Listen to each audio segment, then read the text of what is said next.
Hello everyone, welcome back to the smart exam. मित्रांनो, आजच्या व्हिडिओमध्ये आपण तुमच्या येणाऱ्या ससून सर्वोपचार रुग्णालय भरती पुणे 2025 वर फोकस करून ससून रुग्णालय भरती पुणे 2025 साठी जे सामान्य ज्ञानाचे अति महत्वाचे प्रश्न आहेत, त्या सामान्य ज्ञानाच्या अति महत्वाच्या प्रश्नांवर आपण फुल डिटेलमध्ये विश्लेषण करणार आहे. चला तर वेळ न घालवता हा अति महत्वाचा व्हिडिओ स्टार्ट करू. पहा, पहिला प्रश्न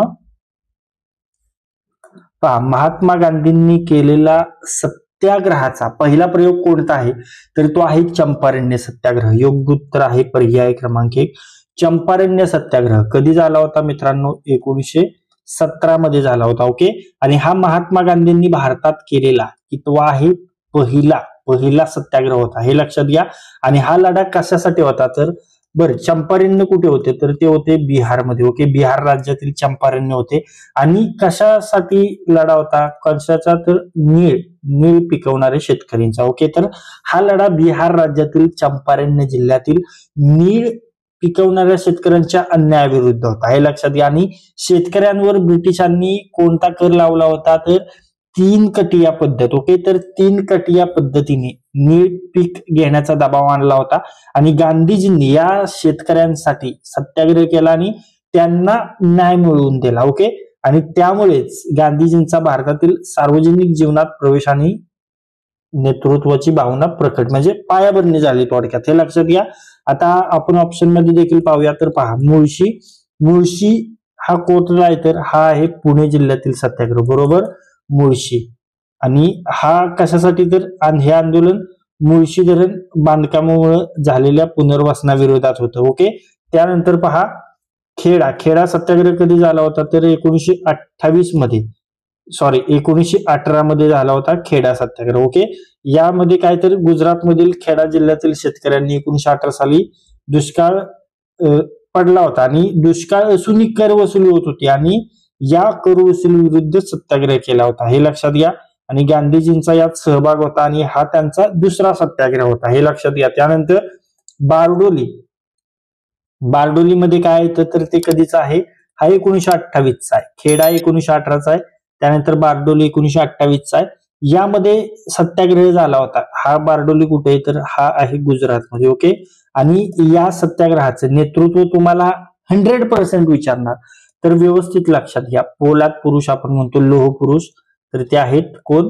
सरदार वल्लभभाई. ओके, सरदार वल्लभभाई पटेल यांनी या बारडोली सत्याग्रहाचं नेतृत्व केलं होतं. हा प्रश्न विचारणार आहेत तुम्हाला, हे लक्षात घ्या. ओके, आणि अहमदाबाद गिरणी कामगार. ओके, तर अहमदाबाद मिल कामगारांचा सत्याग्रह हा देखील 1918 मध्ये झाला होता, हे लक्षात घ्या. हा मजुरांचा लावला होता, वेतनवाढीसाठी उपोषण करण्यात आलं होतं. ओके, हे महत्वाचे पॉइंट इथून आपल्याला लक्षात ठेवणं गरजेचं आहे मित्रांनो.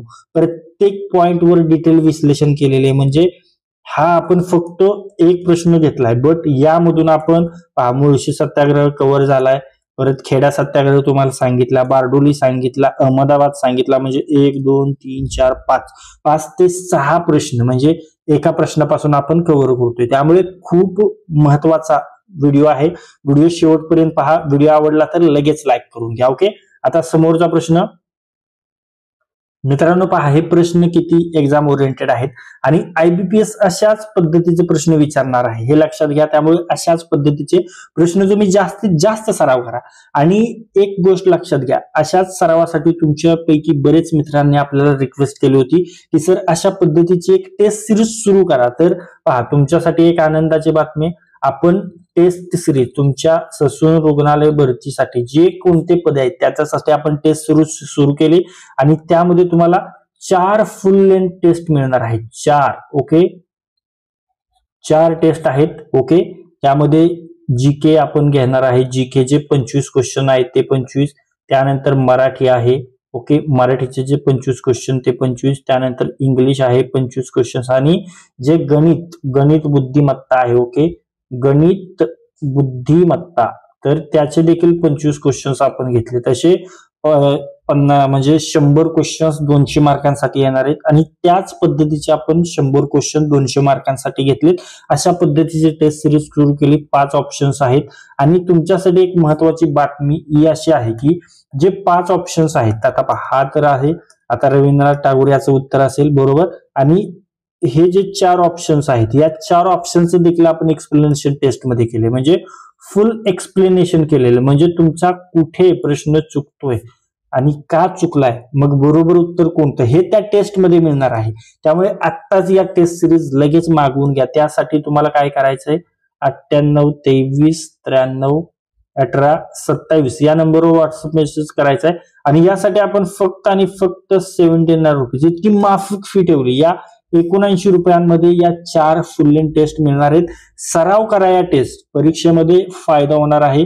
आणि काय होतं मित्रांनो, जो परीक्षेमध्ये तुमच्यावर प्रेशर असतो तो प्रेशर तुम्हाला मॅनेज करायला जमतो टेस्ट सॉल्व्ह केल्यामुळे, आणि जो तुमचा टाइम मॅनेजमेंटचा इश्यू असतो ते देखील मॅनेज करता येतो. म्हणजे तुम्हाला समजतं की आपण कोणत्या पॉइंटला आपला जास्त टाइम जातोय, मग तो कसा आपण कव्हर करायचा अशा पद्धतीने. त्यामुळे टेस्ट सिरीज या परीक्षेच्या दृष्टीने महत्वाच्या आहेत. आता पहा, जालियनवाला बाग हत्याकांडाच्या निषेधार्थ सर ही पदवी कोणी परत केली?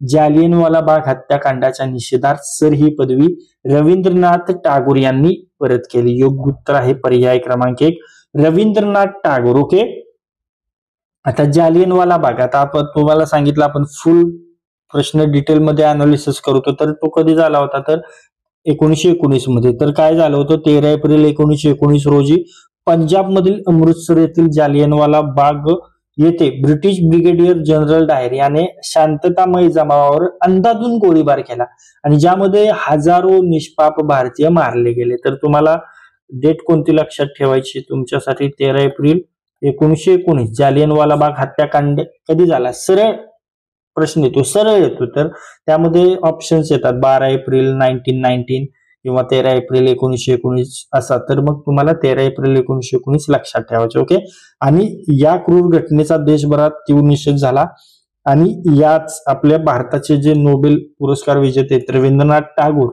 यांनी आपला जो इंग्रजांनी त्यांना दिलेली ही सर पदवी, ती सर ही मानवाची पदवी त्यांनी परत केली, हे लक्षात घ्या. ओके, आणि हे त्यांच्या ब्रिटिश सत्तेविरोधातील प्रतिकात्मक विरोधाचं एक रूप त्यांनी प्रकट केलं होतं. ओके, आणि तुम्हाला विचारतील ब्रिटिशांनी सर ही उपाधी रवींद्रनाथ टागोरांना कधी दिली होती, तर ती दिली होती 1915 मध्ये. ओके, आणि 1919 मध्ये ती त्यांनी जालियनवाला बाग हत्याकांडाच्या निषेधात परत केली. ओके, हे महत्वाचे पॉइंट इथं आपल्याला लक्षात ठेवणं गरजेचं आहे.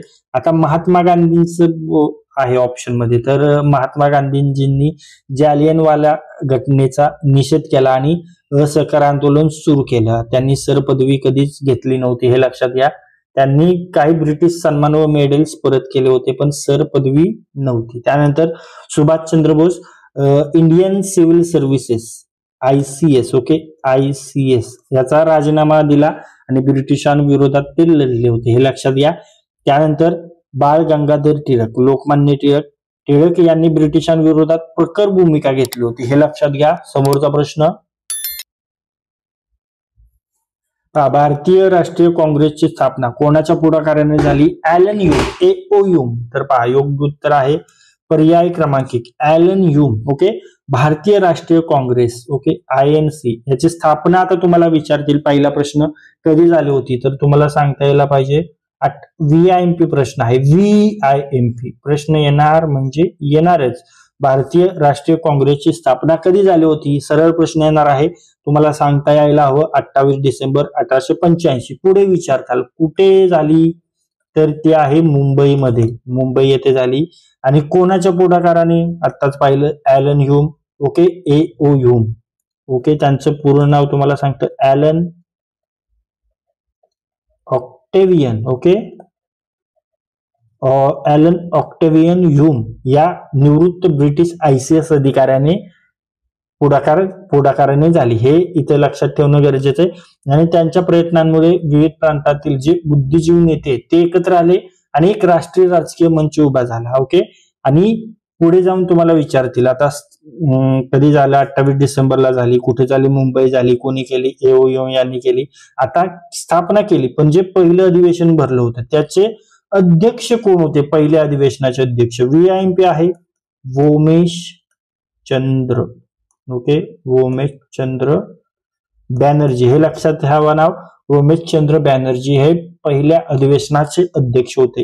गोकुळदास तेजपाल जे कॉलेज आहे त्या ग्राउंडवर भरलं होतं अधिवेशन. ओके, मुंबईच्या गोकुळदास तेजपालच्या प्रांगणात हे अधिवेशन भरलं होतं. ओके, आणि ह्यूम यांना कोणी कोणी मदत केली हे देखील विचारतात. तरी पण जास्त डिटेलमध्ये जाणार नाही, तरी पण मी तुम्हाला सांगतो. तर यांना मदत केली होती सर विल्यम वेडरबर्न यांनी, हेनरी कॉटन यांनी. ओके, त्यानंतर ऑप्शन मध्ये पाहूया. लॉर्ड कर्झन काय केलं होतं? बंगालची फाळणी केली होती. ओके, कधी? 1905 मध्ये. VIMP आहे, विचारला जातो. त्यानंतर Robert Clive British east India कंपनीचा प्रमुख अधिकारी आहे आणि 1757 मध्ये जे प्लासीची लढाई झाली होती त्या प्लासीच्या लढाईत विजय मिळवून इंग्रजी सत्ता स्थापन केली होती कोणी? रॉबर्ट क्लाइव्हने. खूप महत्वाचं नाव आहे. ओके, महत्वाचे. त्यानंतर समोरचा प्रश्न पाहूया. सह्याद्रीच्या पूर्वेकडील प्रदेश काय म्हणून ओळखला जातो? सह्याद्रीच्या पूर्वेकडील सर्व विषयावर प्रश्न आहेत, काळजी करू नका, टोटल तुमचा कव्हर होणार आहे. ओके, तर सह्याद्रीच्या पूर्वेकडील प्रदेश पर्जन्य छायेचा प्रदेश म्हणून ओळखला जातो. योग्य उत्तर आहे पर्याय क्रमांक 3, पर्जन्य छायेचा प्रदेश. सह्याद्रीच्या पाश्चात्य भागात पावसाचं प्रमाण अधिक असतं, पण पूर्वेकडील भाग सह्याद्रीच्या पर्जन्य छायेत येत असल्याने इथे पावसाचं प्रमाण खूपच कमी असतं, त्यामुळे हा भाग पर्जन्य छायेचा प्रदेश म्हणून ओळखला जातो. ओके, त्यानंतर अतिपर्जन्याचा प्रदेश कोणता आहे? तर तो आहे सह्याद्रीच्या पश्चिम भागासाठी आता सांगितलं आपला कोकण. बरोबर. त्यानंतर समोरचा प्रश्न पाहूया. आद्य क्रांतिकारक वासुदेव बळवंत फडके यांचे वकीलपत्र कोणी घेतले? आद्य क्रांतिकारक वासुदेव बळवंत फडके यांचे वकीलपत्र घेतले होते सार्वजनिक काका यांनी. योग्य उत्तर आहे पर्याय क्रमांक 3, सार्वजनिक काका. यांचं खरं नाव काय आहे? तर ते आहे ग.वा. जोशी, म्हणजेच गणेश वासुदेव जोशी, ग.वा. जोशी. ओके, हे नामवंत वकील होते. त्यांनी वासुदेव बळवंत फडके यांचे वकीलपत्र घेतलं होतं, हे लक्षात ठेवा. त्यानंतर लोकहितवादी यांचं खरं नाव काय आहे? गोपाळ हरी देशमुख. ओके, हे समाजसुधारक होते, सर्वांना माहिती आहे. राघव भांडारकर एक प्रसिद्ध इतिहासकार आहेत, संस्कृत पंडित होते. बरोबर. लोकमान्य टिळक तर आपण सर्वांनाच माहिती आहेत. त्यानंतर समोरचा प्रश्न पहा. The economic history of India, the economical history of India या प्रसिद्ध ग्रंथाचे लेखक कोण आहेत? मित्रांनो, ग्रंथ आणि लेखक IBPS चा खूप फेवरेट पॉइंट आहे. ओके, ग्रंथ आणि लेखकावर 100% क्वेश्चन येतो, मग ते जुने असो किंवा आत्ता करंटशी रिलेटेड असो. तर त्यासाठी आपण एक उत्तम असा पुस्तक आणि लेखक असा व्हिडिओ बनवलेला आहे, तो तुम्ही आपल्या स्मार्ट एक्झाम युट्यूब चॅनलवर पाहू शकता. त्याचं डायरेक्ट हेडिंग आहे पुस्तके आणि लेखक. ओके, तो व्हिडिओ पहा, त्यात आपण सर्व प्रसिद्ध ग्रंथ आणि लेखक कव्हर केलेत. ओके, तर the economic history of India हा ग्रंथ आहे RC दत्त यांचा. Right answer option 2, RC Dutt. Okay, the economic history of India हे पुस्तक RC दत्त यांनी लिहिले. पुढे जाऊन तुम्हाला विचारतील कधी लिहिलं, तर 1901 मध्ये त्यांनी हे पुस्तक लिहिलं. यामध्ये त्यांनी काय केले, तर ब्रिटिश राजवटीमुळे भारताच्या अर्थव्यवस्थेवर झालेला परिणाम त्यांनी मांडलेला आहे, हे लक्षात घ्या. त्यानंतर H विल्सन कोण होते? तर हे प्राच्यविद्या तज्ज्ञ होते हे, आणि त्यांनी इकॉनॉमिक हिस्ट्री ऑफ इंडिया हा ग्रंथ लिहिलेला नव्हता, हे लक्षात घ्या. त्यानंतर कार्टराइट हे भारताच्या इतिहासात फारसा यांचा उल्लेख नाही, अर्थशास्त्र क्षेत्राशी ते संबंधित नाहीत. हारग्रीव्ज प्राचीन भारतीय इतिहासात उत्खनन आणि पुरातत्व विषयक यांचं योगदान आहे.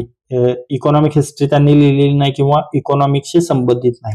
आणि दादाभाई नौरोजी ड्रेन थेअरी आणि poverty and un-British rule and India या पुस्तकाचे लेखक आहेत, हे लक्षात घ्या. द पॉवर्टी अँड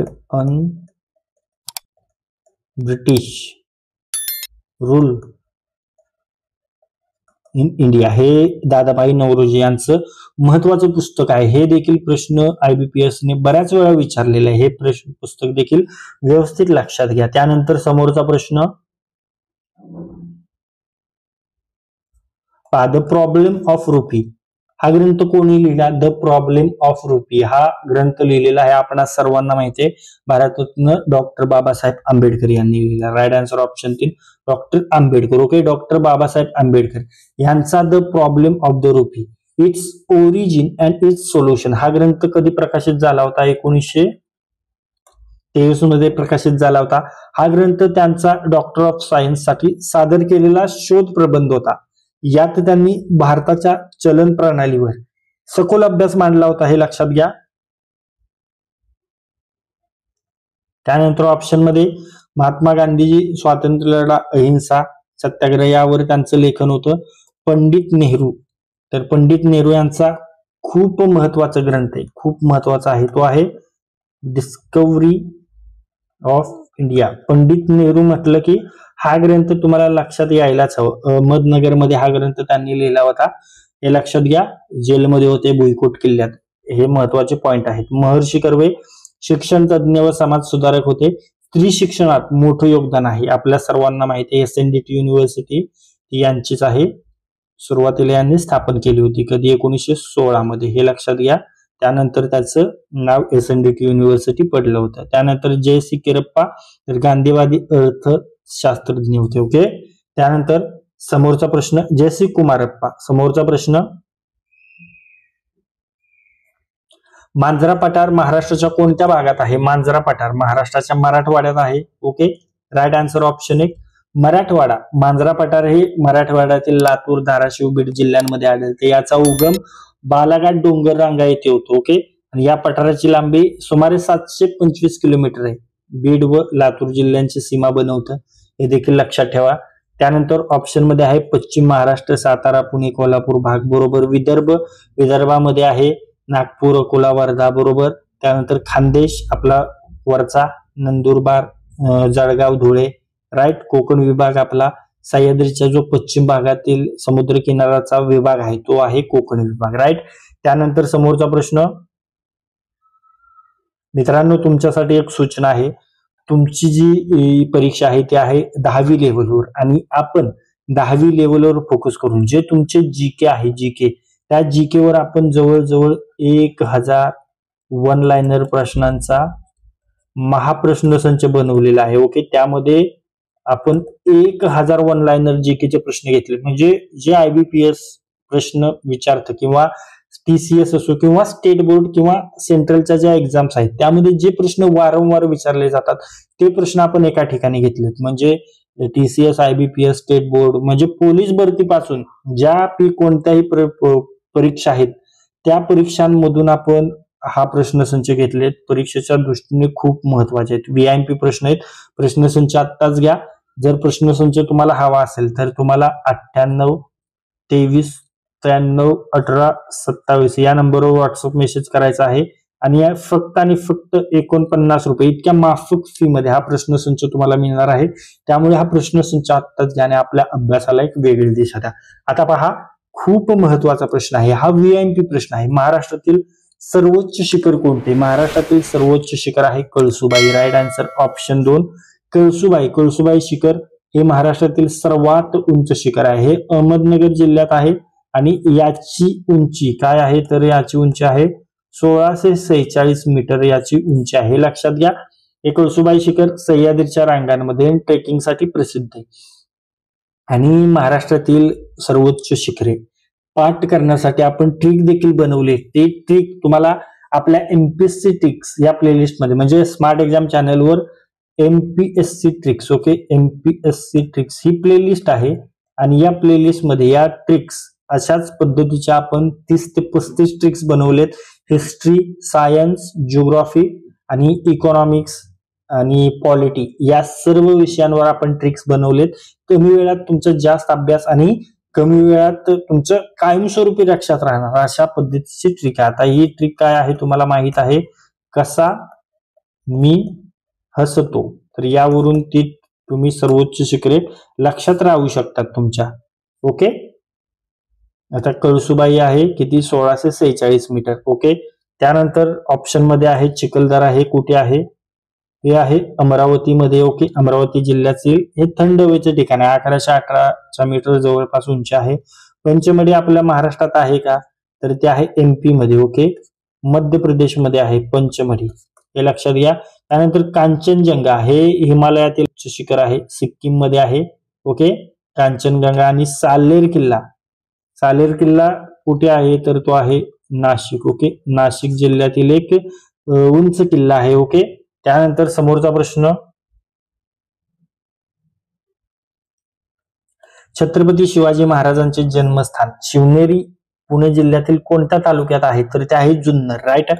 ऑप्शन क्रमांक 1 जुन्नर. शिवनेरी किल्ला हा पुणे जिल्ह्यातील जुन्नर तालुक्यात आहे. ओके. याच किल्ल्यावर छत्रपती शिवाजी महाराजांचा जन्म झाला होता. जुन्नरचं जुनं नाव कोणतं? तर जीर्णनगर असं होतं. आणि शिवनेरी किल्ल्यावर शिवाई देवीचं मंदिर आहे आणि शिवाई देवीवरूनच शिवाजी हे नाव ठेवण्यात आलं, हे लक्षात घ्या.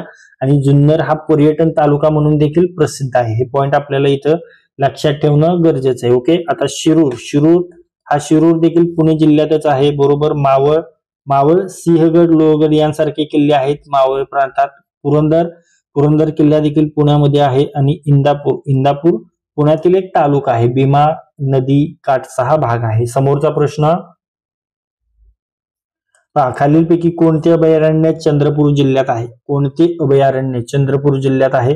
तर ते आहे Tadoba Andhari. Right answer option 1 Tadoba Andhari व्याघ्र प्रकल्प हे महाराष्ट्रातील चंद्रपूर जिल्ह्यात आहे. हे राज्यातील सर्वात जुनं व्याघ्र प्रकल्प आहे, हे मित्र लक्षात ठेवा. आणि हा प्रकल्प 1995 साली 1995 साली व्याघ्र प्रकल्प म्हणून घोषित झाला होता. आणि हा महाराष्ट्रातील पहिला, ओके, महाराष्ट्रातील पहिला व्याघ्र प्रकल्प आहे, हे देखील लक्षात ठेवणं गरजेचं आहे. तर ऑप्शन मध्ये देखील आपण पाहूया. नागझिरा हा गोंदिया व भंडारा इथे नागझिरा हे अभयारण्य गोंदिया जिल्ह्यातील साकोली तालुक्यात आहे. ओके. बोर, बोर, नवीन बोर हे वर्धा जिल्ह्यात आहे. बोर व्याघ्र प्रकल्प आहे वर्धा जिल्ह्यात, लक्षात ठेवा. त्यानंतर गुगामळ, गुगामळ हे राष्ट्रीय उद्यान आहे. ओके. गुगामळ राष्ट्रीय उद्यान आहे. कुठे आहे? मेळघाट व्याघ्र प्रकल्पाचा भाग आहे. ओके. अमरावती जिल्ह्यातच आहे गुगामळ राष्ट्रीय उद्यान. ओके. त्यानंतर मेळघाट, मेळघाट आत्ताच तुम्हाला सांगितलं, मेळघाट देखील मेळघाट आहे ते देखील अमरावतीमध्ये आहे. मागे देखील तुम्हाला सांगितलं अमरावती जिल्ह्यात आहे मेळघाट व्याघ्र प्रकल्प. ओके. त्यानंतर समोरचा प्रश्न,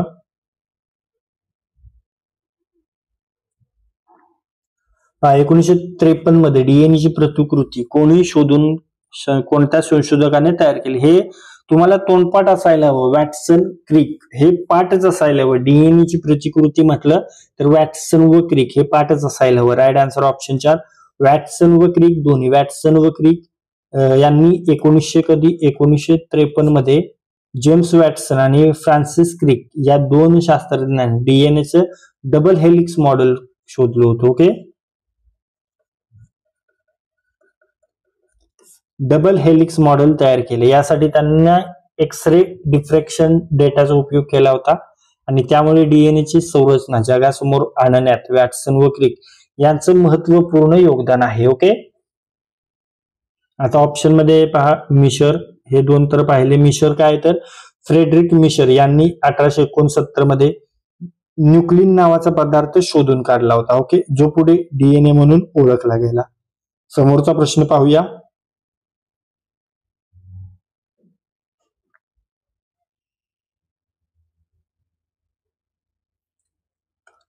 अँटीरेबिजच्या शोधाचे जनक कोण आहेत? अँटीरेबिजच्या शोधाचे जनक आहेत Louis Pasteur. Right answer option 2 Louis Pasteur. Okay. Louis Pasteur यांनी रेबीज रोगावरील लसीचा शोध लावला. त्यांनी रेबीज सोबतच अँथ्रॅक्स आणि कॉलरा यासारख्या रोगांवरही लसी शोधल्या. त्यामुळे त्यांना सूक्ष्मजीवशास्त्राचे जनक, father of microbiology, father of microbiology असंही म्हणतात. ओके. त्यानंतर ऑप्शन मध्ये पहा, एडवर्ड जेन्नर यांनी काय केलं होतं? Small pox. देवी या रोगावरील पहिली लस शोधली होती. ओके. त्यानंतर डॉक्टर गेरहार्ड हॅन्सन यांनी लेप्रसी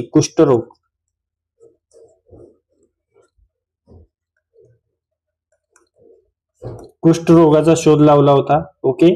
त्यानंतर अलेक्झांडर फ्लेमिंग यांनी पेनिसिलिनचा शोध लावला होता.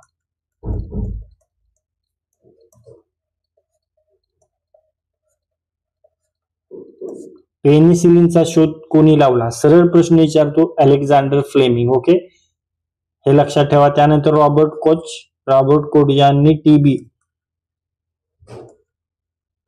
ट्युबरकुलोसिस आणि कोलेरा या रोगांचा जीवाणू शोधले होते. ओके, तर हे महत्वाचे पॉइंट इथून आपल्याला माहित असणं आवश्यक आहे. त्यानंतर समोरचा प्रश्न पाहूया.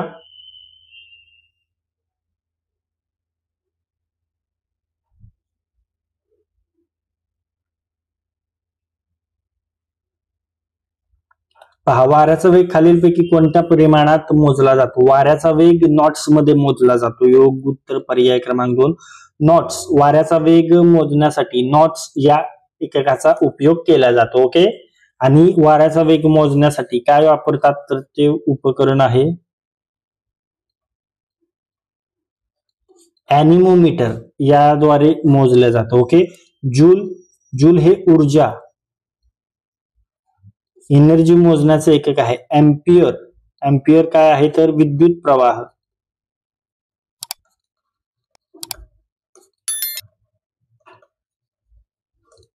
इलेक्ट्रिक करंट मोजण्याचं एकक आहे. बरोबर. त्यानंतर वॅट आहे विद्युत शक्ती.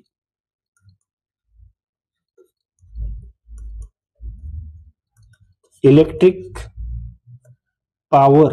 ओके, आणि कुलूम हे काय आहे? तर कुलूम हे विद्युत आवेश, इलेक्ट्रिक चार्ज मोजण्यासाठी वापरले जातं. हे लक्षात ठेवणं गरजेचं आहे. त्यानंतर समोरचा प्रश्न. आता पहा, विद्युत प्रवाह मोजण्याचं एकक आत्ताच तुम्हाला सांगितलं काय आहे. चला आन्सर कमेंट करा. विद्युत प्रवाह मोजण्याचं एकक कोणतं आहे? आन्सर लगेच कमेंट करून सांगा. तर ते आहे एम्पियर. बरोबर, राईट आन्सर ऑप्शन 4. एम्पियर हे विद्युत प्रवाह मोजण्यासाठी वापरले जाणारे एसआय एकक आहे. ओके. त्यानंतर अँगस्ट्रॉम हे अतिसूक्ष्म लांबीचे एकक आहे. उदाहरणार्थ अणूंचा आकार मोजायचा असेल तर अँगस्ट्रॉम वापरलं जातो. ओहम विद्युत रोध,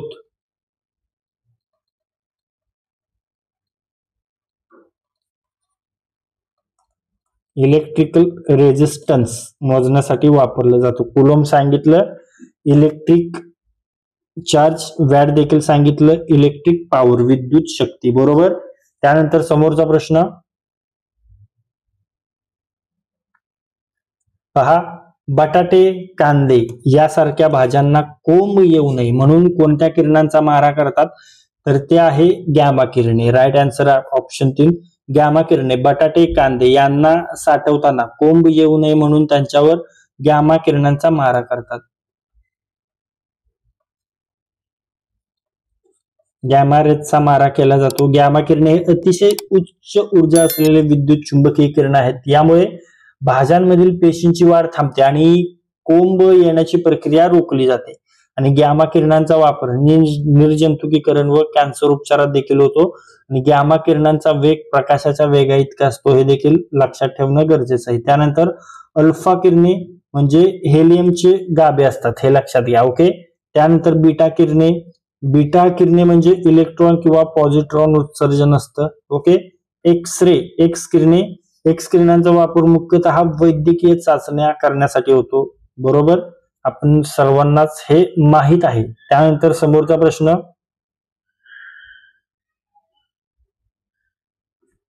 युरिया खतामध्ये नायट्रोजनचे प्रमाण किती असते? युरिया खतामध्ये नायट्रोजनचे प्रमाण असते 46%. Right answer option 3 46%. ओके. यामध्ये युरिया हे सर्वाधिक वापरलं जाणारं रासायनिक खत आहे. यामध्ये नायट्रोजन कंटेंट आहे 46%. युरियाचे रासायनिक नाव काय? कार्बामाइड. ओके, कार्बामाइड आहे. आणि रासायनिक सूत्र काय आहे? CnH2. ओके, हे लक्षात घ्या. युरिया तयार करण्यासाठी कार्बन डायऑक्साइड आणि अमोनिया वापरतात आणि युरिया हे मानवाने तयार केलेले पहिले रासायनिक संयुग मानले जाते. ओके, त्यानंतर मित्रांनो आतापर्यंत जे काही प्रश्न आपण पाहिलेले त्या प्रश्नापैकी काही प्रश्न मी तुम्हाला विचारणार आहे, त्याचे उत्तर तुम्हाला कमेंट बॉक्स मध्ये सांगायचे. तुमच्यासाठीचा प्रश्न पहा. भारतीय राष्ट्रीय काँग्रेसची स्थापना कोणाच्या पुढाकाराने झाली? तुम्हाला आन्सर कमेंट करायचे. फुल डिटेल मध्ये पाहिलेला प्रश्न आहे, फुल एक्सप्लेन केलंय, त्यामुळे आन्सर तुम्हाला यायलाच हवं. आन्सर कमेंट करा. भारतीय राष्ट्रीय काँग्रेसची स्थापना कोणाच्या पुढाकाराने झाली? आन्सर कमेंट करा. तुमच्यासाठीचा समोरचा प्रश्न, महाराष्ट्रातील सर्वोच्च शिखर कोणते? यायलाच हवा, हा प्रश्न यायलाच हवा मित्रांनो. महाराष्ट्रातील सर्वोच्च शिखर कोणते? या प्रश्नाचे उत्तर तुम्हाला कमेंट बॉक्स मध्ये सांगायचे. फुल डिटेल मध्ये पाहिलेला प्रश्न आहे, खूप इझी प्रश्न आहे. ओके, आन्सर कमेंट करा. तर मित्रांनो तुम्हाला पुन्हा एकदा आठवण करून देतो, तुमच्या या 10वी लेवलच्या परीक्षेवर फोकस करून आपण जीकेचे 1000 वन लाइनर प्रश्नांचा महाप्रश्नसंच बनवलेला आहे. यामध्ये तुमचे जे जीकेचे प्रश्न TCS IBPS असो किंवा स्टेट बोर्ड सेंट्रलच्या एक्झाम्स मध्ये जे वारंवार येतात ते प्रश्न आपण या महाप्रश्नसंचामध्ये कव्हर केलेले. त्यामुळे तुमच्या येणाऱ्या परीक्षेमध्ये या प्रश्नसंचामधील बरेच प्रश्न तुम्हाला दिसणार आहेत. त्यामुळे हा प्रश्नसंच या परीक्षेच्या दृष्टीने फायद्याचा आहे. जर तो तुम्हाला हवा असेल तर तुम्हाला 98 23 93 18 27 या नंबरवर व्हॉट्सअप मेसेज करायचा आहे आणि फक्त 49 रुपीज मध्ये 49 रुपयामध्ये हा प्रश्नसंच घ्यायचा आणि आपल्या अभ्यासाला एक वेगळी दिशा द्यायची. त्यासोबत मित्रांनो आपण तुमच्या आग्रहास्तव तुमच्या येणाऱ्या ससून सर्वोपचार रुग्णालय भरतीवर फोकस करून 4 फुल लेंथ टेस्ट घेऊन आलोय. ओके, 4 फुल लेंथ टेस्ट आहेत. यामध्ये आपण टेस्ट सिरीज आहे 4 टेस्टची. तर यामध्ये 4 फुल लेंथ टेस्ट मिळणार आहेत. त्यामध्ये जीके, मराठी, इंग्लिश आणि गणित बुद्धिमत्ता कव्हर आहेत. 25 क्वेश्चन आहेत प्रत्येक विषयाचे. करंट देखील आपण त्यामध्ये घेतले. त्यामुळे तुमच्या येणाऱ्या परीक्षेसाठी हा प्रश्नसंच खूप महत्वाचा आहे. प्रश्नसंच जास्तीत जास्त सराव करा आणि जो प्रश्नसंच सराव केल्यामुळे तुम्हाला काय फायदा होतो, तर जो परीक्षेमध्ये तुमचा प्रेशर असतो परीक्षेचा तो तुम्हाला मॅनेज करता येतो आणि जो परीक्षेमध्ये तुमचा टाइमचा गोंधळ होऊन जातो तो टाइम मॅनेज करता येतो. त्यामुळे टेस्ट सिरीज जास्तीत जास्त सॉल्व्ह करा आणि या 4 टेस्ट तुम्हाला आपण देतोय आणि या 4 टेस्ट तुम्हाला याच नंबरवर व्हॉट्सअप मेसेज करायचा आहे आणि या 4 टेस्ट साठी आपण खूपच माफक फी ठेवली. फक्त 79 रुपीज मध्ये 79 रुपयांमध्ये या 4 टेस्ट तुम्हाला मिळणार आहेत. त्यामुळे या 4 टेस्ट आत्ताच घ्या आणि आपल्या अभ्यासाला एक वेगळी दिशा द्या. तर मित्रांनो या व्हिडिओमध्ये आज आपण तुमच्या येणाऱ्या ससून सर्वोपचार रुग्णालय भरती 2025 वर फोकस करून ससून सर्वोपचार रुग्णालय पुणे भरतीसाठी जे काही जीकेचे सामान्य ज्ञानाचे महत्वाचे प्रश्न आहेत ते महत्वाचे प्रश्न या व्हिडिओमध्ये आपण फुल डिटेल अभ्यासलेले आहेत. या व्हिडिओमध्ये आपण प्रत्येक प्रश्नावर फुल एक्सप्लेनेशन केले आणि हे सर्व प्रश्न आपण IBPS पॅटर्न नुसार पाहिलेले आहेत. हे सर्व IBPS PYQ आहे. त्यामुळे तुमच्या येणाऱ्या परीक्षेमध्ये या व्हिडिओ मधील 4 ते 5 प्रश्न तुम्हाला नक्कीच दिसणार आहेत. त्यामुळे हा व्हिडिओ जास्तीत जास्त वेळा रिवाइज करा आणि जर हा व्हिडिओ तुम्हाला युजफुल वाटला असेल तर या व्हिडिओला लाईक करा. हा व्हिडिओ आपल्या कमीत कमी 10 मित्रांसोबत शेअर करा आणि जर हा व्हिडिओ तुम्ही पहिल्यांदाच आपल्या स्मार्ट एक्झाम चॅनलवर पाहत असाल तरी आपल्या स्मार्ट एक्झाम चॅनलला सबस्क्राईब करा आणि बेल आयकॉनला हिट करा. तर लाईक करा, शेअर करा आणि सबस्क्राईब करा. थँक्यू.